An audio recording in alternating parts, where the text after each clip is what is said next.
Binenta ko na itong mga Sunny Angels ko, pero actually nagtira pa rin naman ako. Nag-downsize lang ako ng collection. Nagbabawas na rin talaga kasi kami ng mga gamit dito sa house since paparating na nga si Baby Chino. Kaya nagme-make kami ng space dito sa room. Ipapa-renovate din kasi namin tong room, yung ceiling, parang medyo lumulundoy. Pero next time ko na ipapakita sa inyo. For now, nagpapak lang ako and nagde-declutter na mga gamit dito sa working table ko and later dun naman sa makeup table. Actually, bedrest nga dapat talaga ako, kaso hindi ako mapakali. Gusto ko na mag-ayos ng mga gamit. Ito na nga siguro yung tinatawag nila na nesting period kasi papasok na rin tayo sa 3rd trimester ko. Actually, na-mention ko na rin before, nung kay Kitty, bedrest din ako almost the whole pregnancy. Napagalitan nga tayo ni Doc kasi daw before nakikinig naman daw ako sa kanya pag sinabi niyang bedrest. Ngayon kasi, sa totoo lang, ang hirap mag-bedrest kasi may isa pa akong inaalagaan which is si Kitty. I mean, hindi rin talaga madaling i-stop yung responsibilities mo just because may paparating na baby. Alam mo yon. Pero as much as possible, nagre-rest naman ako tulad nito. After ko mag-ayos, parang the whole day natulog naman ako. And as much as possible talaga, hindi na ako lumalabas masyado. Iba nga na-cancel na yung maternity shoot ko. Lalabas na lang ako siguro kapag may check-up, ganun. Speaking of maternity shoot, buti nga pumayag yung photographer na i-transfer na lang sa newborn shoot kasi nakapag-down na ako doon. Actually, with Kitty, hindi ko rin naranasan mag-maternity shoot as in yung mga bump update lang dito sa house na DIY na saglitan lang. Yun lang din talaga yung nagawa ko before. But anyways, medyo tinanggap ko na kasi syempre, kesa nga naman na pilitin natin, 'di ba? And ano pang mangyari, doon na lang tayo sa safe na side. Kaya for now, isi-save ko na lang muna itong energy ko sa pag-nesting natin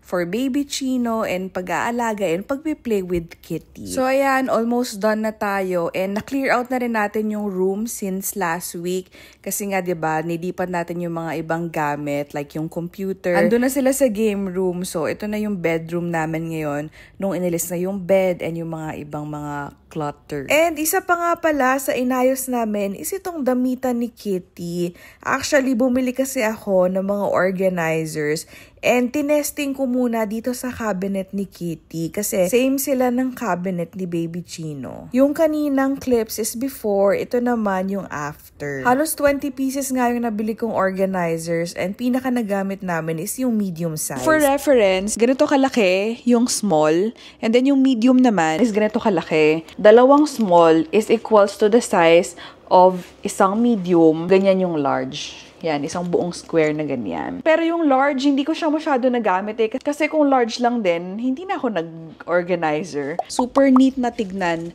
nung cabinet namin. Hindi lang nung kay Kitty, pati yung sa akin, tsaka kay Daddy Chan. Actually, originally, bumili talaga ako para kay Baby Chino. Pero sabi ko, kung mag-organize lang din ako nung kay Baby Chino, isabay na pati yung sa amin. Dalawang color nga pala to. Merong beige, tsaka merong gray. So, ilalagay ko na lang sa yellow basket. Abaw!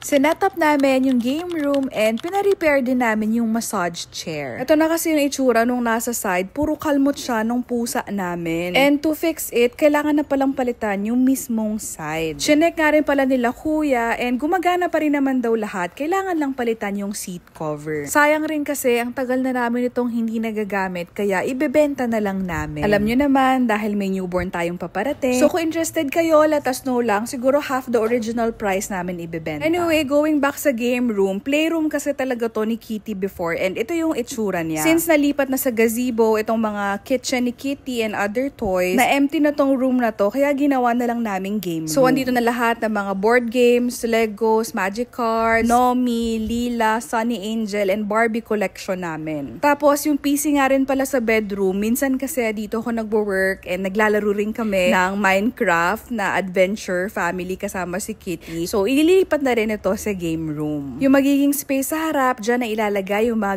gamit ni Chino. So yung cabinet, diaper changing table. By the way, dito nga pala sa game room, maglalagay kami ng projector since empty yung kabilang side na wall. And ito na yung kinalabasan nung game room namin. Nilagyan ni Daddy Christian ng mga lights. Super nice and cozy. Dito na tayo magi-game nights and movie nights, pati magsushoot ng mga chinchan checks or podcast. Abangan! Dito na rin pala yung mga ibang toys and activities ni Kitty. We made made sure lang na nasa babang layer siya para pwede kunin ni Kitty anytime. Anyway, marunong na rin naman kasi siya magkuha and magbalik on her own. Kaya pwede na rin talaga siyang tumambay dito. Ito yung isang example ng activity ni Kitty na nakalagay na dito sa room. Magnetic sticks and balls yung tawag dito. 130 pieces na nga pala yung kinuha namin and kasama na yung box dyan. Dahil nga sunod-sunod walang pasok si Kitty noong mga nakaraan, naghanap talaga ako ng mga activities na pwede namin gawin sa house para rin lesser screen time. And in fairness, hindi lang si Kitty yung nag-enjoy, pati na rin si mommy and dad. Anyway, habang busy pa yung mag-daddy, nag-organize na nga ako ng mga loose na toys and art materials ni Kitty. So, nag-order lang ako nitong mga clear bins organizers. Actually, madalas ko to nakikita sa FYP ko, ginagamit ng mga mommies pang organize. Gets ko rin yung hype kasi hard shell yung case, so protected yung ilalagay ninyong gamit. And dahil clear na nga rin siya, hindi ka na mahihirapan maghanap ng mga inorganize mo. May dalawang type nga pala, regular at saka deep bins. Basically, ang difference sila is yung height. Kapag regular, 6 cm and kapag deep naman, 8 cm. Kung meron kayong similar na cubby sa amin, ganito yung magiging itsura nila. And kung may plano kayong i-stack sila on top, napansin ko na yung isang deep na large, ang katumbas niya is dalawang deep na small. And yung isang medium naman, dalawang small. So, ilalagay ko na lang sa yellow basket. Abaw! Hulaan ninyo kung ilang stuffed toy yung kasya dito sa organizer. Dati kasi lahat ng mga toys na yan, dito nakalagay sa may taas ng bed namin. Kaso nga napansin ko lately, parang ina-allergy ako or hinihika. So, naghanap na nga ako online ng naka-close na lalagyanan ng mga stuffed toys. So, yung napili namin is color white na may zipper para mas madaling mabuksan kung may kailangan kami sa gitna. Tapos, yung size naman, 32 by 120 meters. Sakto lang siya for me. Meron kasing mas manipis at saka mas maliit. Meron ding mas malaki at saka mas mataba. So, sakto na to sa gitna. So, anyway, nahulaan nyo ba kung ilan lahat ng mga stuffed toys na nilagay natin? Comment down below!